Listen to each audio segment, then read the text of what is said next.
If the audience would like to ask some questions, feel free. Sure. Yeah, Debbie, you did mention that one of your clients decided to sell their home after 25 years of renting.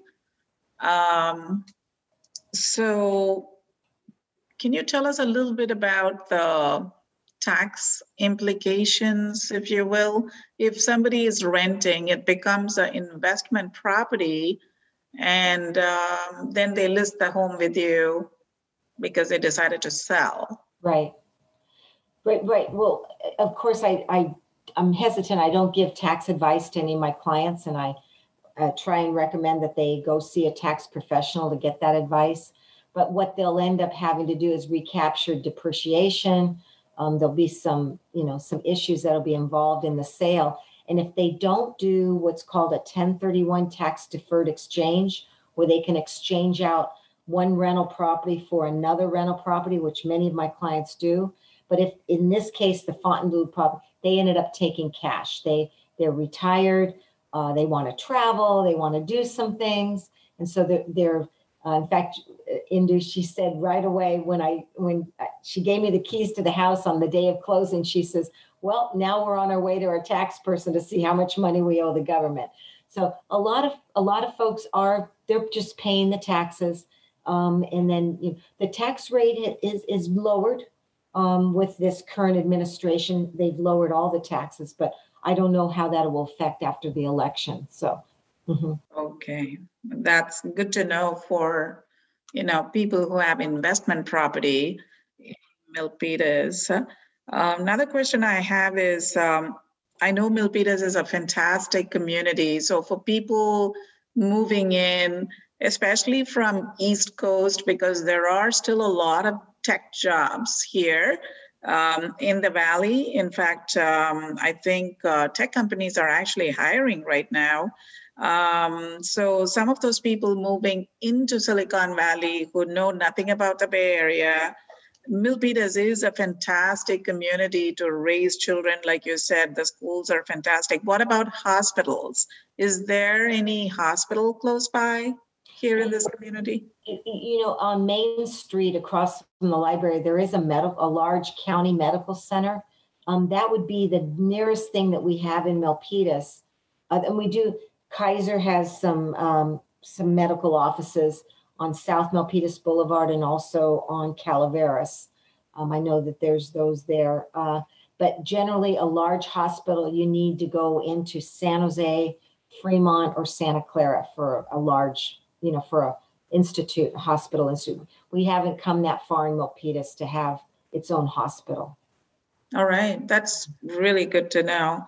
I do know a lot of people are moving in from the Boston area here to the Bay Area because of all the tech affiliation here, because Boston area also is tech oriented and there are many companies, starting companies here. So from a demographic point of view, Milpitas as this beautiful city, what are the demographics? What kind of people live there? Well, actually, it's funny you ask.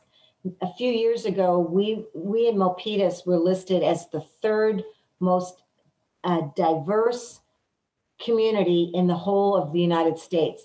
I think we have up to 80 dialects right now in our city. When they put out the voter guides, there's tremendous amount of dialects. So we are completely diverse. But I would say that of just lately, the last maybe 2 to 5 years, what I've experienced, and I know other realtors that work, we have a breakfast meeting weekly of the group of realtors in the North Valley, Milpitas area that we get together and share what's been going on in the market. And the buyers are high tech. They're the ones that are putting $300,000, $400,000, $500,000 down. The buyer in Fontainebleau put $1 million cash down, and they're getting those from stock options from the high tech, the Cisco's, Facebook, Google, Apple. Those employees are really driving the market here, and that will drive more the changing of demographics due to that subset of buyers that are coming in. And the retirees, the sellers that are moving out to areas out of the state, like Texas, Arizona, Idaho, up north. So you are seeing a changing in the demographics, and probably in the next 3 to 5 years, that will be even more so. Mhm. That's great. So you would say that the population of Milpitas was mostly in their 40s, 30s, 40s age group? I'd say 30s and 40s are. You see all that new building that's going on there, All right. the transit center, and that's attracting a lot of the 30s and 20s and 30s. Mhm. Okay, Yeah. okay. Yeah, we're seeing a new wave of new younger generation coming in. Yeah, that's very nice. Here's $1 million question. I don't know if you can answer. I know it's crystal ball Okay. question. What do you think? What do you think? I know Bay Area prices, especially people coming from outside the Bay Area. I work with a lot of relocation specialists who bring in people into the Valley, and the prices. Do you think it will go down after the election? That is the $1 million question. I'll turn this off. Sorry about that. I didn't have that off. I'm going to have to say no matter how the election comes out, whether it's a Republican or Democrat that wins. I think that we're in a perfect storm here still for the next easily 3 to 5 years. The demand is high. Buyers are still affording to be able to buy the homes. Interest rates, I heard, are supposed to stay low for the next 3 to 5 years. So that should drive buyers' affordability and keep that. If you own a home, a single family detached home with a yard, we're not building any more of those. You have a unique product. And when you have a unique product, the price ends up going up in that. So if it's a condo, we've built a lot of condos in Milpitas, a lot of new condos. So that's going to keep the price pretty level. But a single family detached home with a yard, which is what the ultimate buyer wants, because they have dogs or cats and they've got kids and they want to be able to have that white picket fence around the front yard and call it their home. Those are very rare. And those are the homes that are going to continue to go up in value. So I think you need to distinguish what type of housing unit it is, if it's a condo versus a single family detached home.